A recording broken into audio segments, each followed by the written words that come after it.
What is up, everybody? Welcome to DFS by the Numbers. These are my full card breakdown and predictions for UFC 275. We have Prochazka going against Glover Teixeira. I need all the wins, yeah. Harder than all it is. You better move, you might get knocked out. Knocked out. You better move, you might get knocked out. Knocked out. You better move, you might get knocked out. And we are back breaking down another card this week. A very good pay-per-view card, especially the three fights up top. Looking forward to it. Up top, we have the main event, Prochazka going against Glover Teixeira, which honestly is probably one of my most, if not my most, anticipated fight of the year thus far. We have the co-main event, Valentina Shevchenko defending her title against Taila Santos. And then the rematch everybody's been waiting for, Joanna and Jedrzejczyk going against Zhang, Weili. So looking forward to those three fights especially. But, you know, there are some good fights scattered throughout the card. Maybe not the most name value on these prelims for a pay-per-view card, but I most definitely think this fight card is going to deliver. And looking forward to it 100%. Looking forward to hopefully making some more money. I'm on a 4-event win streak, hoping to make it 5 here. I have 2 bets already. One that is a parlay from last week into this week, and then one bet that I did have about a month ago that I really like, and I can't wait to talk about all those this week. So before we get started, guys, if you guys can leave a like on the video, subscribe if you have not already. It's always much appreciated so you not miss out on all the other content throughout the week. And it is a pay-per-view card, so I'm going to be doing my significant strike contest. To enter the contest, first, leave a like. Second, subscribe if you are not already. And then third, comment down how many significant strikes you think that Glover Teixeira and Prochazka are going to combine for. Whoever does get the closest gets $25 to the winner there. And if there is a tie, it's going to go to the person that did comment first there. So comment down your significant strikes for that. Just another announcement. Now is a great time to sign up on the DFS by the Numbers website. We have like 11 weeks left of UFC. We started out the first of the 12 weeks strong and hoping to keep going there. The most popular option is the MMA betting tier. It is $10 a month. With that, you get access to my UFC stats model, first notice on all bets, my betting article, my betting breakdown video, my Hail Mary parlay, access to Discord, and then this is the biggest thing here, the full card breakdown and best bet article. I did like 15 pages last week for a big card last week, and I do the confidence ratings on all the fighters, 1 out of 10. And then I also do the best bet for each and every fight on the card. And it's pretty cool. People seem to like it, and I've got a bunch of positive feedback on that. So $10 a month. Check it out on dfsbythenumbers.com if you are not already signed up there. And other than that, check me out on the MMA Engine. I'll put the link in the description. If you guys have not subscribed over at the MMA Engine on YouTube yet, please do so. I go on there Mondays with Uncle Weezy doing the main event deep dive.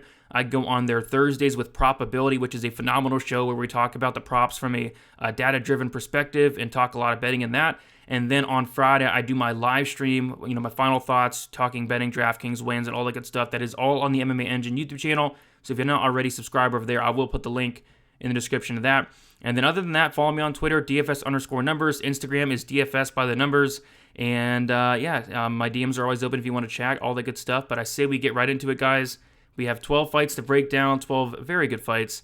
And we're going to start with the first fight of the night, which should be interesting. We have Jocelyn Edwards going against Ramona Pascual. We have Jocelyn Edwards is 26 years old, 5'8" with a 70-inch reach, 10-4 and 2-3 in her last 5 fights. Ramona Pascual, she is 33 years old, 5'7" with a 66-inch reach, 6-3 and 4-1 in her last 5 fights. So we'll take a look at the odds here. And yeah, Edwards opened up minus 180. She's currently minus 175. Ramona Pascual opened up plus 155, and she is currently plus 150. So I didn't know a ton about Ramona Pascual prior to her getting into the UFC. She made her debut, I believe it was on short notice against Josiane Nunes, and a lot of people, including me, thought that Josiane Nunes was kind of run right through in the first round, and she made a good account of herself. I mean, at least it was better than I was expecting. She did take a beating, but she showed a lot of toughness. She was able to even get 3 takedowns in that fight against Nunes as well.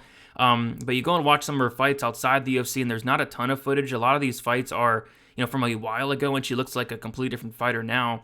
So I still really don't know a ton about Ramona Pascual, but, Jocelyn Edwards is a fighter that on the feet, she's really good. I like what I see from her in terms of the striking. It's just Jocelyn Edwards throughout her entire career thus far has struggled with one thing, and that's going to be the takedown defense. 3 fights, she has a 47% takedown defense. She got taken down 5 times by Jessica Rose Clark. She was controlled for over 11 minutes in that fight. She was taken down 4 times by Carol Hoza. She was controlled for over 11 minutes in that fight. And she was even taken down by Wu Yanan in her debut. So that's a serious hole in the game of Jocelyn Edwards, especially seeing she's like a minus 180 favorite. Ramona Pascual, although I'm not completely sold on her, at all, really. I'm not really sold on either of these fighters, but Romana Pascual is definitely going to have a path to victory, and that path to victory is going to be getting the fight down to the mat. I still have some question marks, of course, about the cardio of Romana Pascual. I take a look at some of her older fights. She is gassing out as the fight goes on. She kind of gassed out in the Josiane Nunez fight as well, so the cardio is kind of a concern for me, but, Romana Pascual can absolutely, get this fight down to the mat, and if she gets on top of Edwards really does not have a good get-up game. She's kind of just content to either throw up submissions or just lay on her back. So I actually like the underdog here to kick off the card, and Romana Pascual, I think she can mix in takedowns, get control time, and win a decision here. One more thing to mention, this fight is going to be at featherweight, which is weird because Jocelyn Edwards is a 135er, and if I'm not mistaken, this is going to be her very first fight at featherweight. So, on paper, she's going to be 1 inch taller, but Romana Pascual is going to be the much thicker fighter for what it's worth. So, just another thing to talk about there. But yeah, this fight, I don't know why it's at 145. I feel like both of these fighters could easily make 135, but we'll see what happens. But I'm taking the dog here to start at the card. Give me Romana Pascual to kick it off with a decision win. All right, next we have the people's main event, or my main event. We have Silvana Gomez-Juarez going against Liang Na. I am most definitely looking forward to this card, or to this fight. This fight should be an absolute banger. So we have Silvana Gomez-Juarez. She is 37 years old. She is 5'3" with a 63-inch reach. She is 3-2 in her last 5 fights. Liang Na, she is 25 years old, 5'5" with a 67.5-inch reach. And she is 4-1 in her last 5 fights. So this fight is going to be very exciting and probably very hilarious for as long as it lasts. I remember Liang Na making her debut, and it was on, I believe it was on UFC 271 or 261. And it was the very first fight card with fans back, and it kicked off the card. I had an under 2.5 bet.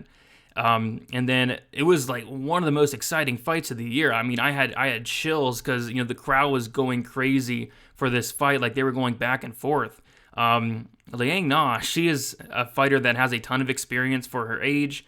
She has not beat the best competition, but when she loses to really good competition. And she is the definition of a kill or be killed fighter. She has 24 professional fights, and she has a couple amateur fights as well, and I think it's like 27 combined pro and amateur fights. She's been to the third round 1 time, and you literally do not see this for strawweight fights ever.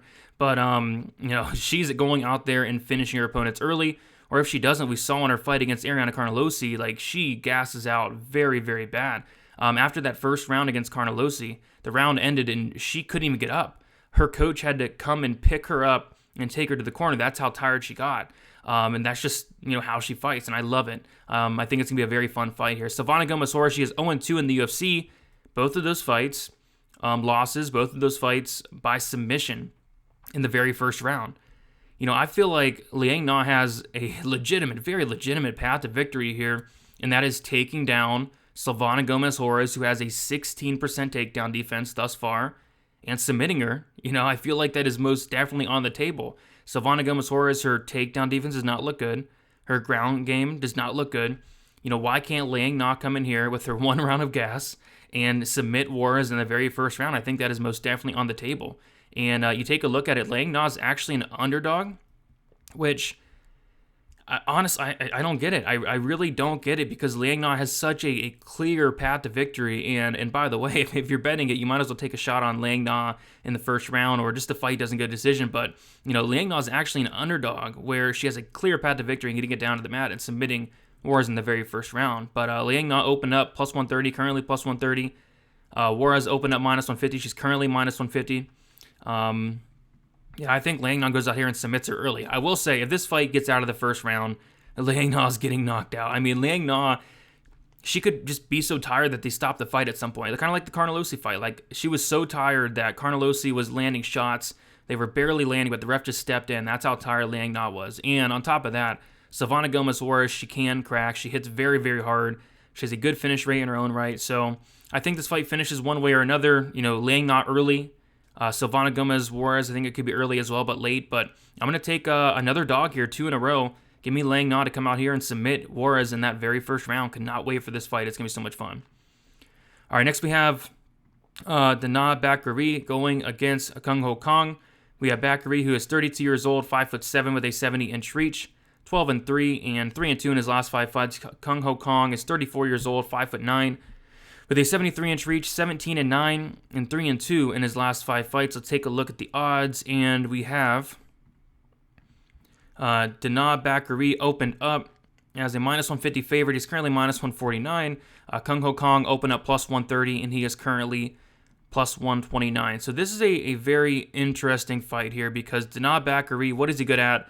Well, he's good at knocking people out. This guy hits like an absolute truck. He started off his UFC career with a loss to Alatang Hailey in that fight. I personally scored it for him. It was a very close fight. Alatang Hailey was able to win that 3rd round with wrestling, which I think is important in this fight. Alatang Hailey was able to get him down 3 times, and Dana did not really have anything to offer in terms of the takedown defense. And then after that, 1st round knockout against Guido Canetti, 1st round knockout against Kevin Natividad, and then 1st round knockout against Brandon Davis. So this guy has a ton of power, and then just Chris Gutierrez knocked him out in his last fight, which really surprised me. Chris Gutierrez is kind of a decision guy, but yeah, he knocked out Dana Bakary, which was crazy. But regardless, Kang Ho Kong is going to want to get this fight down to the mat. He's not going to want to strike with Dana Bakary. I think he could. I think he could have success as well. Kang Ho Kong, very solid striker, but if you do that, you have a good chance of getting knocked out. I will say Kang Ho Kong in 28 professional fights, he's only been knocked out once. And you go and look at the last time he's been knocked out was back in 2008. And it was from soccer kicks. That's the only time he's ever been knocked out. This guy is very tough, very durable. So if Dana does knock him out, it'd be the first time it's happened since 2008. And, it definitely could happen. Dana hits like an absolute truck. But, I feel like Kang Ho Kong has some serious paths to victory here. Why not take down Dana here, get it down to the mat, you work your ground game. I feel like he's going to have a big advantage in terms of the BJJ. And Kang Ho Kong is really good on the ground. Like, why not take him down, control him, get it out of that 1st round especially, because Dana does slow down as the fight goes on. I like another dog here. In Kang Ho Kong. Could Dana knock him out in the very 1st round? Absolutely. But, Kang Ho Kong's going to go for takedowns, and seeing how easily Alatang Hailey did it, I feel like Kang Ho Kong could do the same thing, and I feel like Kang Ho Kong's a much, much better grappler than Alatang Hailey is as well. And then I looked at the other fights for Dana, and there's no other footage of him stuffing takedowns outside of the Alatang Hailey fight. He knocked out those 3 guys in the 1st round, and then even like outside the UFC, I don't really see much tape on him stuffing takedowns. So from what I've seen, his takedown defense does not look great, and I think Kang Ho Kong can definitely take advantage here. So I'm going with another dog here. I'm taking Kang Ho Kong to win. I'm going to take him to win and grind out a decision, but cannot be sleeping on Dana here too much because he has a ton of power. But give me Kang Ho Kong for the upset. All right, next we have Jake Matthews going against Andre Fialho. We have Fialho, who is 28 years old, 6 foot with a 74-inch reach, 16-4 and 4-1 in his last 5 fights. Jake Matthews, 27 years old, 5'11", with a 72-inch reach, 17-5 and 3-2 in his last 5 fights. So we'll take a look at the odds here. We have Andre Fialho opening up -150. He's currently -137. Jake Matthews opening up +130. And he is currently +117. So yeah, Andre Fialho is another guy like Dana, but this guy hits very, very, very hard. When he's winning fights, he's typically winning them by knockout. I went and watched not only inside the UFC where he knocked out Van Camp last fight, and then he also knocked out Miguel Baeza, which was a really good win. But even like outside the UFC, he's going out there and he's knocking guys out brutally. I mean, he knocked out James Vick, he knocked out Stefan Sekulik as well, some other really good fighters outside the UFC. So he's going out there and he's knocking these guys out. He has a ton of power. With all that said, I don't really see what else he offers outside of that power and that power early on, because as the fight goes on, he most definitely does slow down. I think he does still carry that power into the 2nd round, but I noticed like once the fight hits the 3rd round, he really doesn't have a ton left. I saw him get finished by Chris Curtis late in that 3rd round, and then I went and watched his decision loss. Forget who he fought, but he was able to take down Andre Fialho and then control him in that entire 3rd round as well. And Fialho did not really offer much off his back in that 3rd round. He was very tired.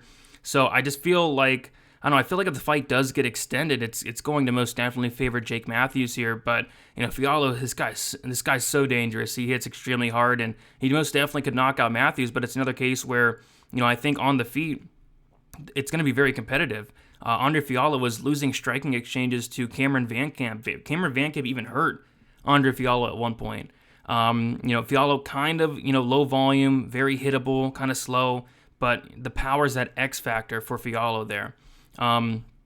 Jake Matthews, we have not seen him in some time. How long has it been? Like a year and 2 months since we saw Jake Matthews. His last loss was against Sean Brady. No shame in that. He's a young guy in his own right. He's 27 years old. This is a guy that has a ton of experience in the UFC. I think 15 fights in the UFC for Jake Matthews, which is nuts because the dude's only 27. But yeah, Jake Matthews, very well-rounded, good striker, good, solid cardio. He does slow down sometimes in fights, but he's going to have the cardio advantage here for sure. And then solid wrestling as well. I feel like the more well-rounded fighter here is most definitely Jake Matthews. I feel like if Andre Fialho wins this fight, it is going to be a first-round knockout. And hey, it could definitely happen, but if this fight gets extended, it's going to heavily favor Matthews. If Matthews is able to get takedowns, it's going to be very beneficial, especially making Andre Fialho work, get him tired. And I think as the fight goes on, it's going to be Jake Matthews here. So barring a first-round knockout from Fialho, which that is on the table, I like another dog here. I'm going to take 4 dogs in a row, actually.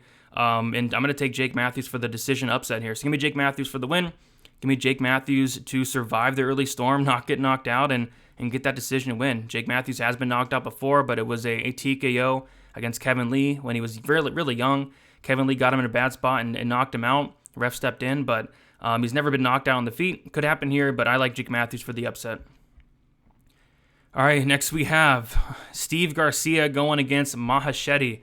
We have Steve Garcia, who is 30 years old, 6 foot, with a 73-inch reach, 12-4, 4-1 his last 5 fights. Maheshate is 22 years old, 6 foot, with a 71-inch reach, 71.5-inch reach, 6-1, and 5-0 his last 5 fights. We'll take a look at the odds. Steve Garcia opened up minus 300, and he's currently minus 170. Maheshate opened up plus 250, and he is currently plus 145. So, yeah, I went and watched tape on Maheshate, and there's literally like 2 fights available. The first fight is a fight that was back in like 2019. I think it was his like professional debut actually, and this dude was just taking him down. He had to get like 20 takedowns in that fight. Maheshate showed, no takedown defense, no get-up game. He was controlled for literally like 14 and a half minutes maybe of a 15-minute fight. And the whole time the commentators were kept saying like, this guy's a boxing champion in China. And I'm like, okay, but I kind of want to see some of that boxing, but I wasn't able to see any of it because he was taken down. He was taken down and held down for the entire fight. But showed horrible takedown defense, horrible get-up game. He showed submission defense, I guess, but just really did not, offer a ton in that aspect of his game. But you go and watch his Contender Series fight. He goes in there. He's the biggest dog on the card, they say.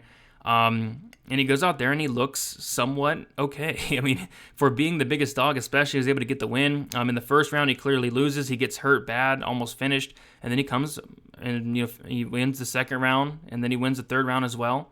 And his striking's good. It really is good. And we got to keep in mind, like, this guy's a very young fighter. He's 22 years old.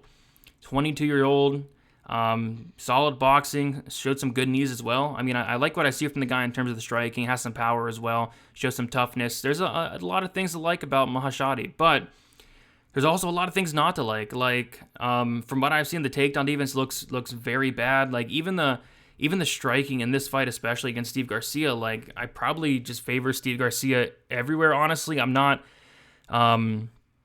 super sold on Maheshate, and maybe he can go out here and knock out Steve Garcia, I guess. But Steve Garcia has fought the better competition by a mile.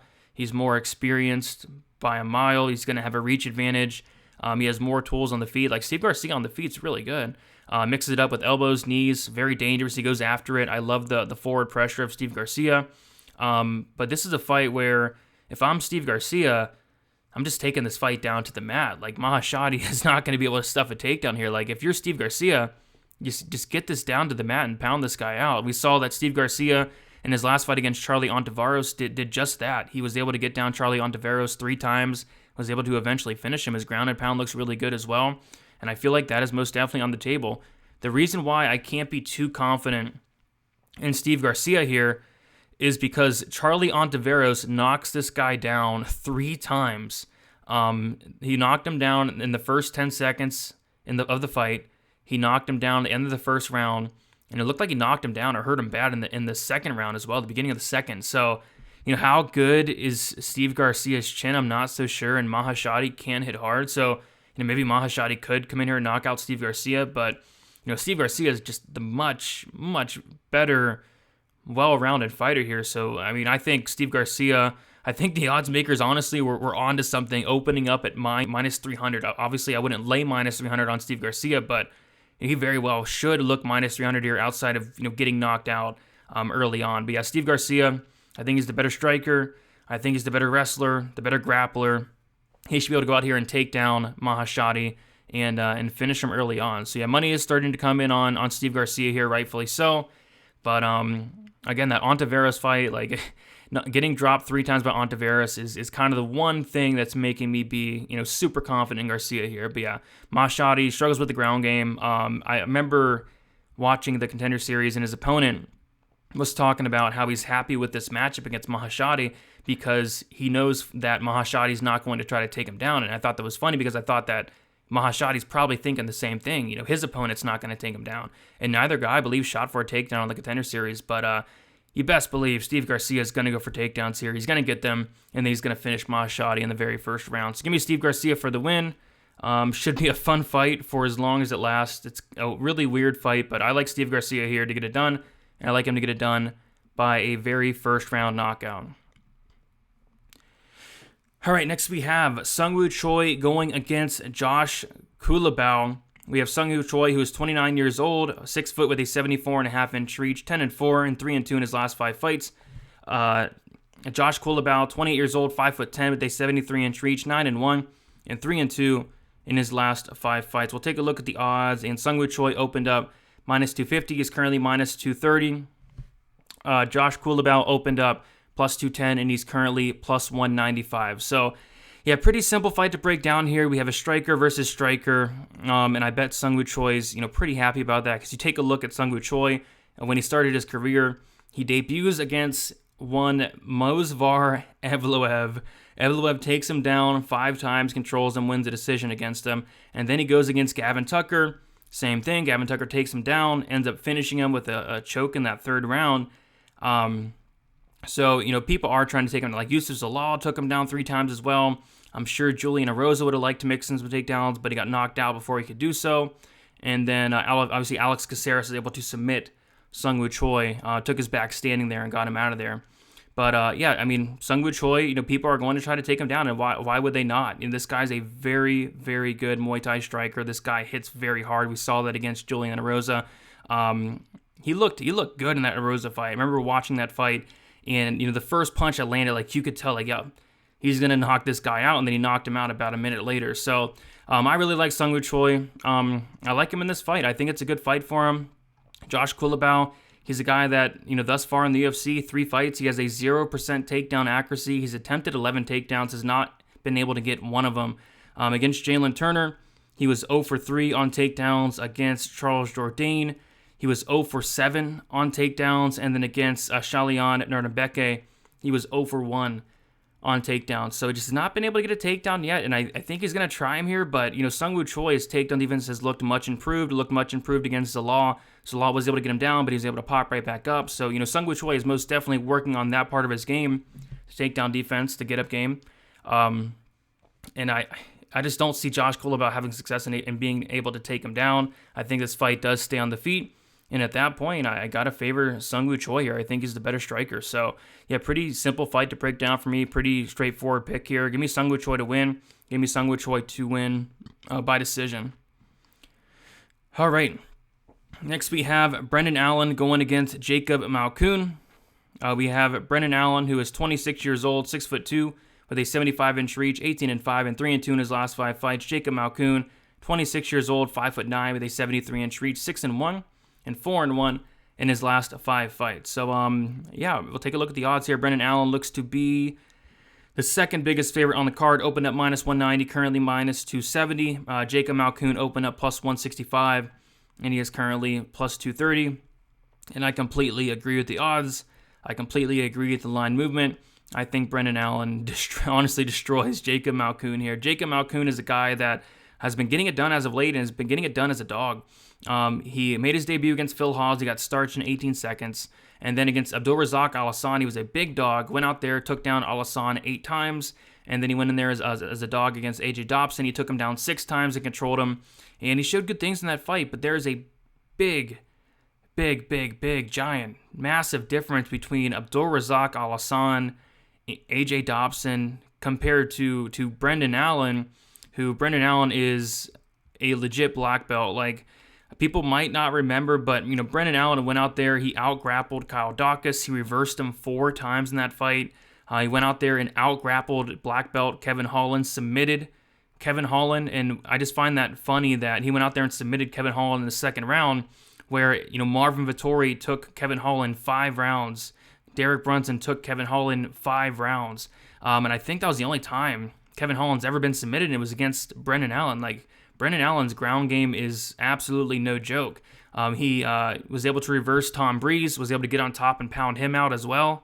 The only time he's really looked bad was against Sean Strickland, where Sean Strickland was able to outstrike him, and then Chris Curtis was able to outstrike him, and I thought Brendan Allen came in there with a really poor game plan.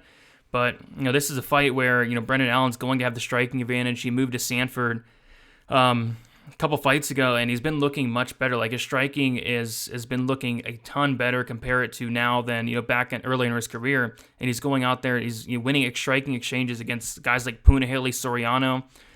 So on the feet, Brendan Allen's, he's good. He's made a bunch of improvements. I like it. Has some power. Hurt Sam Alvey bad in his last fight.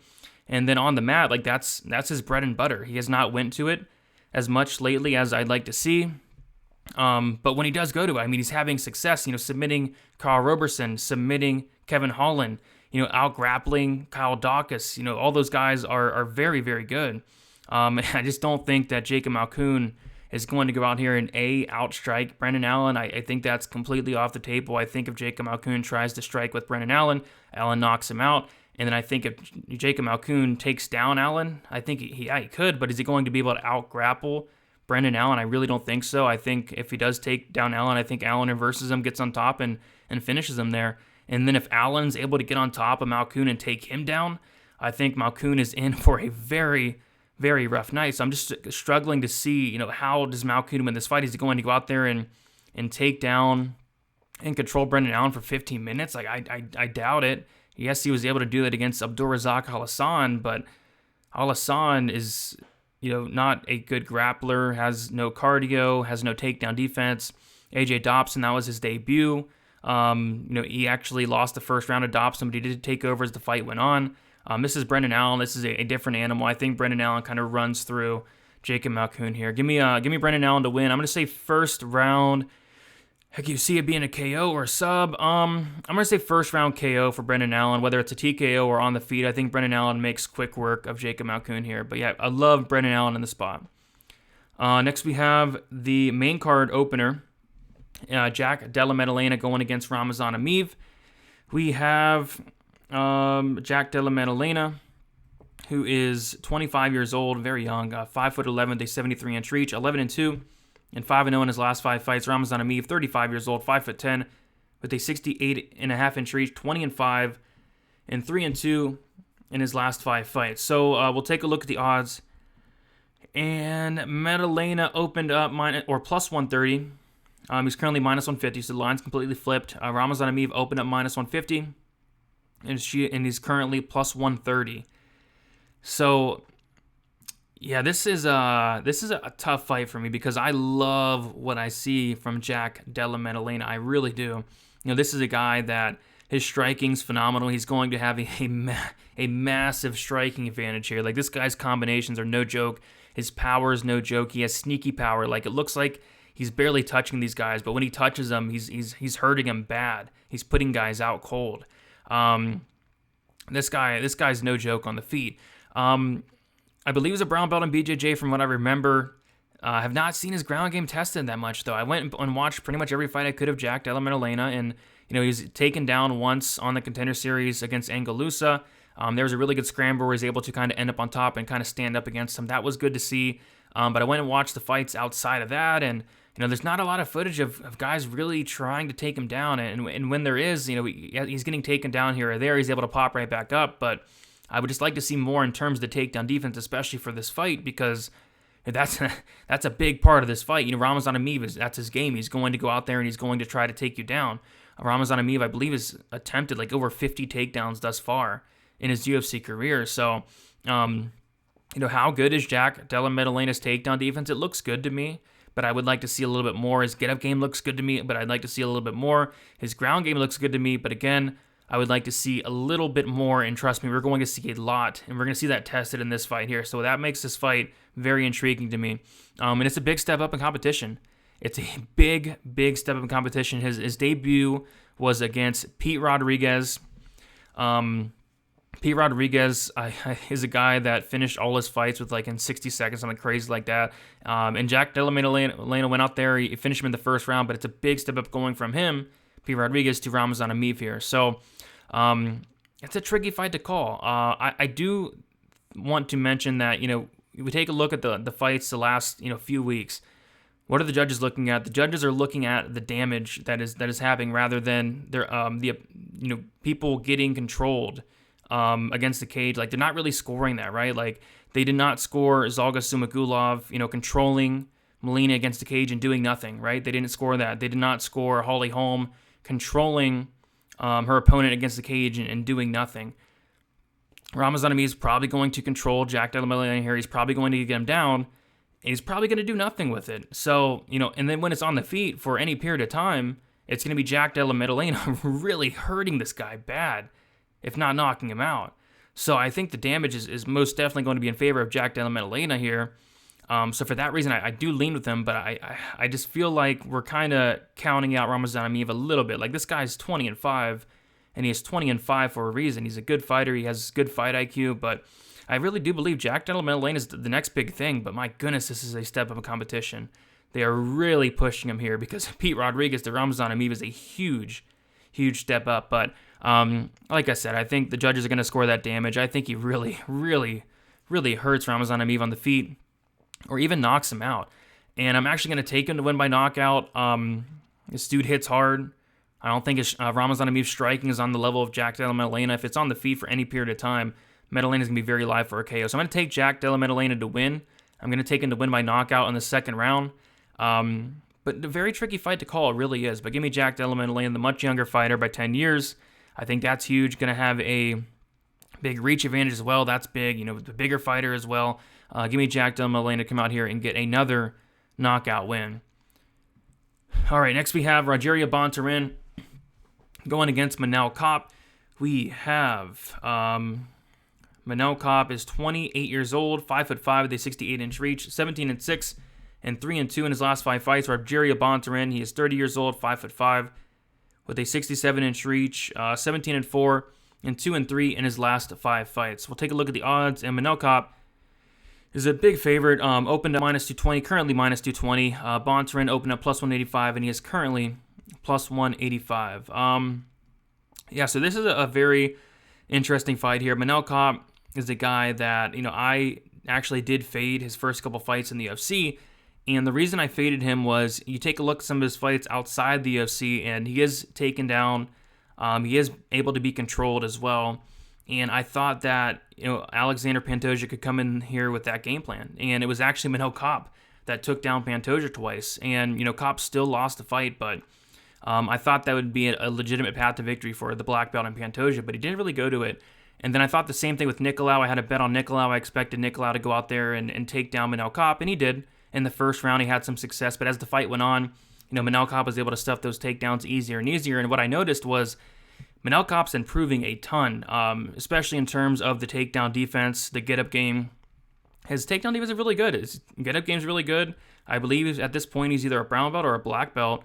His grappling's really good. This guy, he's a really good fighter. Manel Kape is kind of the full package here. It's good cardio, really good power. I guess the one knock at him would be the lack of output. Just no output in the Pantoja fight. It's kind of the same thing in the Nicolau fight. A little bit better in the Osborne fight, knocked him out, and then much better in the Zumagulov fight where he landed 53 significant strikes in the very first round and knocking him out. So if Manel Kape could just let his hands go, like, this guy is going to be a serious problem here.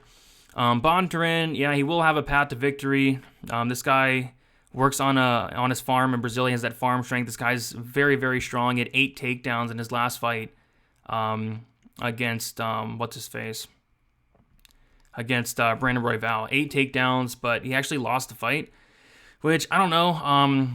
I thought he won, and I picked Royval in that fight, but yeah, I mean, Bontorin, he's going to go for takedowns here. I think he does actually get them in the first round, but I just really struggle to see Bontorin going out there and taking down and holding down Manel Kape and doing it for 3 rounds. Bontorin most definitely slows down as the fight goes on.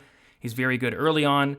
Where you have Manel Kape, who's the opposite. Manel Kape kind of grows into the fight. Manel Kape starts slow, and then as the fight goes on, he gets better and better and better. So as the fight goes on, is Bontorin going to be able to take down Manel Kape? I really don't think so. And then on the feet, it's Manel Kape all day. Manel Kape sometimes gets criticized about his output, and rightfully so.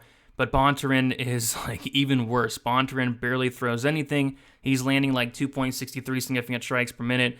When he throws, he lands with power, but he barely throws anything, kind of one shot at a time. Manel Kape's just a much better striker. So we have a striker here versus a wrestler in Bontorin. I think Manel Kape should win this fight. I might look at this from like a live betting standpoint, because I think Bontorin could absolutely come out here and get takedowns early on. It's just, is he going to have the cardio to do it for 3 rounds? I lean towards no. Give me Manel Kape to win. I'm going to take Kape to win by decision, winning those 2nd and 3rd rounds there. All right, next we have a rematch that a lot of people have been waiting for, including me. And that rematch has taken like 2 years. Yeah, it's been 2 years and 2 months to happen, which is interesting, especially for this fight, because, yeah, we have not seen Joanna in a very long time, but we have Joanna and Jedrzejczyk going against Zhang Weili. We have Zhang Weili, who is 32 years old, 5'4", with a 63-inch reach, 21-3, and 3-2 in her last 5 fights. Joanna, she is 34 years old, 5'6", with a 65.5-inch reach, 16-4, and 2-3 in her last 5 fights. So, yeah, we take a look at the odds, and yeah, these odds, I mean, I feel like this should just be a straight pick'em. Honestly, like, Zhang Weili opened at -150, she's now -160. Joanna opened at +130, and she is currently +140. The reason I think it should be like a straight pick'em, like, go and watch their first fight. Like, it was very close. It could have went either way. I did at the time score the fight for Joanna. Went back and watched it. I did slightly, score for Zhang Weili, but, it's a very close fight when they fought 2 years ago. We have not seen Joanna in a very long time, though. It's been 2 years. So she's now 34 years old. She's about to be 40. She's about to be 35. What is she going to look like after a 2-year layoff here? If she comes back and she looks like she did 2 years ago, it should be a very close fight. If there's a little, ring rust, if she's a, slow starter in this fight, she's going to lose the fight. This fight's so tough to call, because I think if we get the best version of Joanna, it's going to be very close, but you have the power of Zhang Weili, and you have the volume, the movement of Joanna here, and I just think it's going to be tough. Like, what are the judges going to favor? Because I feel like at the end of the fight, you're going to look at the stats on the screen, right? And they're going to be either very competitive, or honestly, they might be in favor of Joanna. And then, are the judges going to score the power of Zhang Weili, the harder shots, the damage? Because, Joanna is going to be wearing it, probably not as bad as her first fight, but she's going to be busted up. Or are they going to favor that volume of Joanna? Lately they have been favoring that damage, and I as they should, right? Fights are scored based off of that damage. So I got to go with Zhang Weili, but it's going to be such a close fight.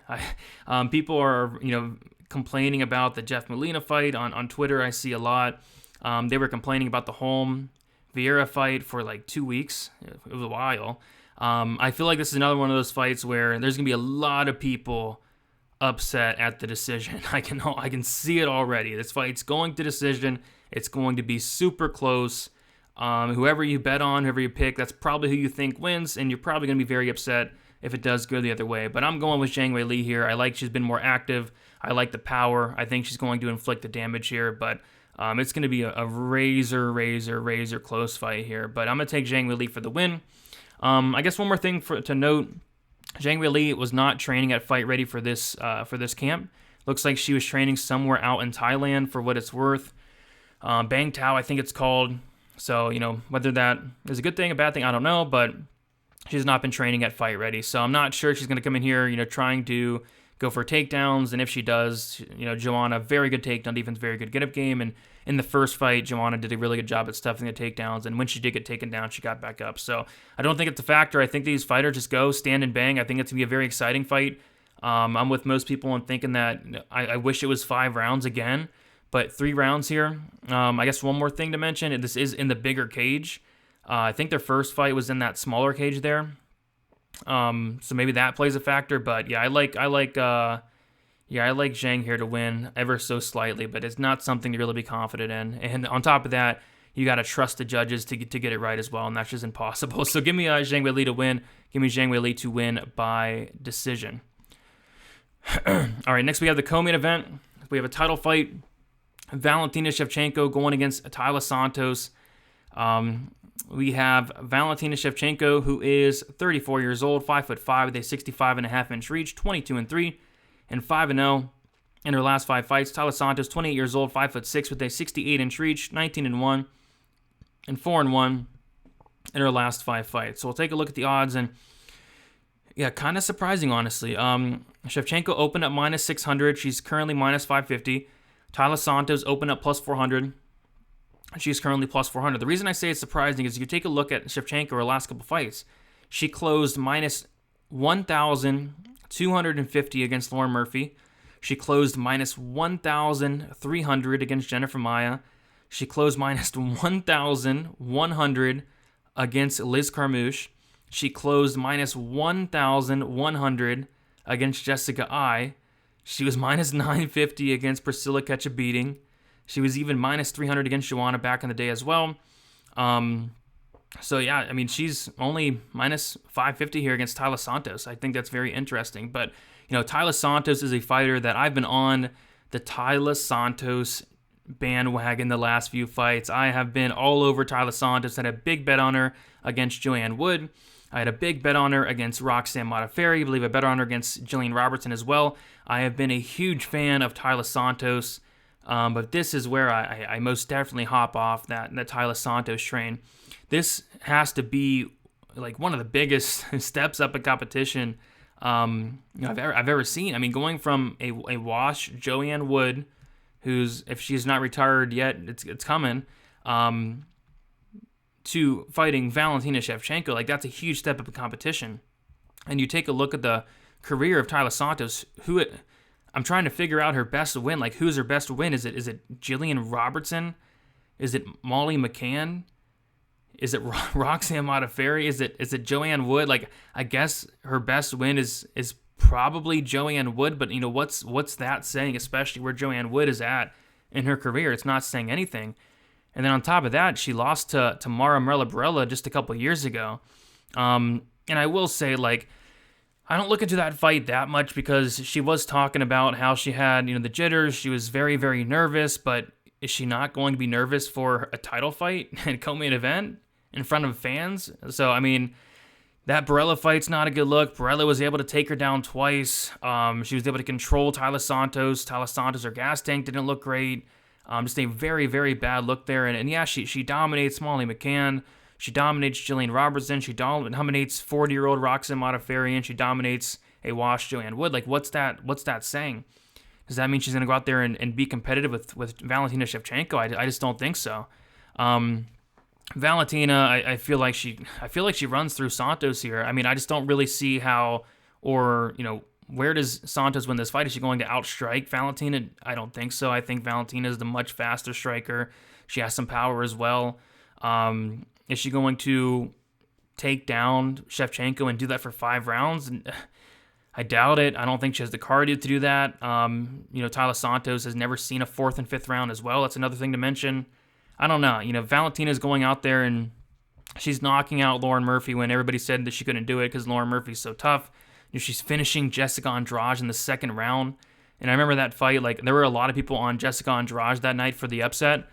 And Valentina went out there and just destroyed Jessica Andrade. Like, she made Jessica Andrade look like a complete bum where I rate Jessica Andrade really highly, and she went out there, took her down 7 times, and finished her shortly after. Won against Jennifer Maia, knocked out Caitlin Chukagan, who that's really hard to do, knocked out Jessica Ai, finished Priscilla Ketchabeating, which that's really hard to do, regardless of the skill gap. But it's Valentina for me all day. That's not a hot take. I do see a ton of love for Santos though. Like, this line is getting close. Like, I'm curious to see where this line does close up to, because I just don't see it. I honestly don't see it at all. I struggle to see a path to victory for Santos. Like, is she gonna outstrike her? No. Is she going to take her down for 5 rounds? I don't see it. So I'm gonna go with Shevchenko to win. I'm gonna say Shevchenko actually finishes Santos. I think it could be early, but I'm kind of leaning like mid to late. I think she kind of breaks Santos, gets on top, and finishes her at some point in this fight. Hurts her on the feet. I think that's on the table as well. But yeah, I like Shevchenko here, but again, not a hot take. She's minus 550. She's the biggest favorite in the card, but I don't know. The line's closing up quite a bit, so I'm curious to see where she does close, because again, minus 1,000 plus against Murphy, minus 1,000 plus against Jennifer Maia. She was over minus 1,000 against Liz Carmouche, over minus 1,000 against Jessica Ai. She's only, I think she's like a minus 500 favorite, something like that, against Jessica Andrade, minus 400 maybe, around there. But yeah, this is we don't typically see lines this close. So people giving Taila Santos a lot of respect. I like to see it. I'm a big fan of Taila Santos, but my goodness, there's a big difference between Joanne Wood, Roxanne Modafferi, Molly McCann, Jillian Robertson to Valentina. So give me Valentina to win. I'll say some TKO at some point in this fight. All right, next we have Glover Teixeira going against Jiri Prochazka in the main event. Like I said earlier in the video, I put the link down to the MMA Engine YouTube channel. Go over there, subscribe. I do a lot of content over there throughout the week. 3 videos as of now. 4 videos, actually. So go check that out. And me and Weezy do a main event deep dive on there. So check that out. We talk about it from a betting perspective. I do have a bet on this fight as well, so we'll talk about that as well. But we have Glover Teixeira, Jiri Prochazka. We have Prochazka, who is 29 years old, 6'3" with an 80-inch reach, 28-3-1, and 5-0 in his last 5 fights. Glover Teixeira, 42 years old, 6'2", 76-inch reach, 33-7. And 5-0 in his last 5 fights. And we take a look at the odds, and once again, old man Glover is getting disrespected here. He's a dog. Jiri opened up minus 190. He's now minus 209.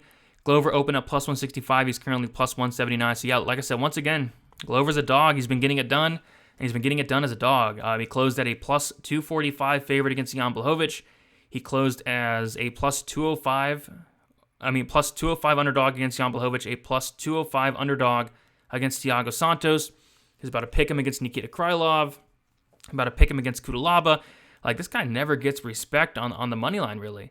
So, I mean, yeah, it's again, I mean, Glover Teixeira getting counted out here, and I don't know, this is such a tough fight to call, because there's a lot of things in Jiri's game that I don't like. I think his striking defense is, well, it's non-existent. He doesn't have striking defense. He's the definition of blocking punches with your face, and he's fine with it. He can do it. He has a good chin, but he's literally like putting his face into the punches, which, I mean, it's working most of the time. He has been knocked out like twice, but you probably don't want to do that going forward. But I mean, that's just Jiri. That's his style. He's very unique, very unorthodox, very wild. So I don't think that's going to change. But you take a look at his fights, and his hands are down to his knees. He has those very long arms. His hands are completely down. And again, he eats those punches with his face. And, it does, it's not good. But, in this fight, is that really going to matter? Not really, because I just see it being Jiri having a big advantage on the feet here. But I don't like the takedown defense of Jiri as well. I've seen him get taken down in and outside the UFC. I kind of question the cardio. What's his cardio going to like when the fight goes into that 4th and 5th round, if it does get there? So yeah, there's a lot of things I don't like in the game of Jiri, but at the same time, Glover Teixeira, he's 42 years old. He's about to be 43. And this guy, his chin's not good. His chin, especially at 43 years old, his chin is not good. Glover Teixeira, he just gets hurt in every single fight. And a lot of the times he's able to come back. He's able to push through it. I remember this Thiago Santos fight. Santos drops him, hurts him bad in the 1st and 3rd round, and he's able to get on top. And the 1st round, he was able to control him. And then 3rd round, Santos was close to finishing him again. He reverses it, gets on top, and finishes him himself. Just a bunch of other fights. Carl Roberson was able to hurt Glover bad, gets on top, and finishes Carl Roberson. Like, there's a lot of instances where Glover's getting hurt, but he's able to push through and get the finish, which it shows good toughness. It shows a lot of heart, but man, if you get hit by Jiri, I mean, you're probably not getting up. Jiri, like I said, this guy's there's no fighter out there like Jiri. No striking defense, but it doesn't matter. This guy's striking is very good. He has so much power, and I think that's just a recipe for disaster against Glover Teixeira. So although I think there are a lot of reasons to like Teixeira as an underdog, I personally see Prochazka knocking him out in the very first round. But, if Teixeira can get on top of Jiri, it's going to get very, very interesting because Teixeira's ground game's no joke. Obviously, black belt, his grounded pound's vicious, his top control's very good, some of the best you'll see in the division. Probably going to have the cardio advantage as well. There's a lot of things to like about Teixeira, and I get people taking the shot on the dog here, but I just personally see him knocking out Glover here. Jiri's going to be much bigger, much longer, much younger, especially 13 years younger, 80-inch reach advantage, very young, very unorthodox. Glover's never seen a striker like him because there's not a striker out there like him. So I'm going to say Jiri knocks out Glover Teixeira in the very first round. I'd like violence in this fight. I think somebody's getting finished, and probably early as well. But I'm going to say Jiri knocks out Glover, which is, I don't know. Glover's had such a great run. 42 years old, almost 43, champion. Shout out to him. But, I think Jiri takes this one. I think Jiri knocks him out. And curious to see what Glover Teixeira does do if he does lose this fight. So give me Jiri for the win. Give me Jiri to win by knockout. So, guys, that is about it. Thank you so much for watching. Make sure you guys comment down your significant strikes. Be sure to leave a like, subscribe on your way out. Go subscribe to the MMA Engine. I put the link in the description. Check me out on Twitter, DFS_numbers, Instagram, DFS by the numbers. And then, of course, check out DFSbythenumbers.com. I'm very ahead this week. Should be getting everything out, honestly, by Tuesday. So, looking for some lines to drop here. But, lots of spots sticking out. I have 2 bets already. And, should be a good week. So, looking to keep the ball rolling on this card. Should be a good one. Fun to watch. Best of luck, everybody. We'll talk to you guys very, very soon. See ya.